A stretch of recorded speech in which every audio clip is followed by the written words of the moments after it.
My 3 stepbrothers would not allow me to speak to any boys, and would even rush up to warn any boys who they noticed looking at me. I always thought it was just their overprotective nature, until one day when I was hit on by a boy, and all 3 of my stepbrothers went crazy. "Stay away from her," I heard a voice command. I turned to face the door, and sure enough, my brothers were standing there, their faces cold with killing intent. I hugged myself, feeling the temperature in the room drop several degrees. Troy turned to face the approaching figures, his face turning visibly pale. He tried to walk away quickly, but he was too slow. Nolan appeared in my line of sight, with Logan and Rowan right behind him. Their handsome faces were filled with murderous intent. "How dare you?" Rowan stepped out from behind Nolan, and in the blink of an eye, he shoved Troy aside. My eyes widened. As soon-to-be alphas, they weren't allowed to attack other pack members in public.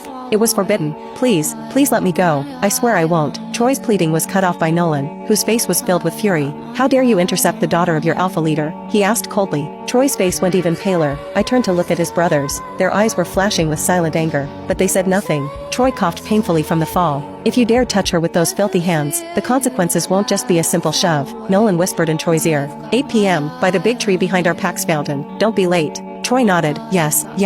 I'd never seen them so angry, those words filled with possessiveness. The 3 of them looked at me, their gazes burning, almost scorching. I trembled as I grabbed my bag, and just then, Rowan reached out and dragged me out of the classroom. As we squeezed into the hallway, I ignored the stares from my classmates. "You're hurting me," I whispered. They didn't react. We rounded a quiet corner in the hallway, and they pushed me into a classroom. I looked around. No one was there. What just happened? Logan asked directly, his face shadowed with anger. "Well, what?" I stammered, clutching the edge of my skirt. "This is why you skipped lunch. So you'd have time to be with your boyfriend?" Nolan asked. I immediately turned toward him. "Don't be ridiculous, Troy," I started to explain, but Logan cut me off. "You're the joke, Tsunami. You were about to kiss a boyfriend you never told us about," he yelled. I stepped back. "He's not my boyfriend," I retorted, my eyes narrowed, but they didn't back down. "Maybe he is, Tsunami," Nolan interjected. His words hurt me deeply. They had never called me by my full name like that before. "Oh," was all I could say. Rowan silently watched me. "Why didn't you eat lunch?" he asked after a long pause. I answered indignantly. I already told Nolan. I was studying with Troy.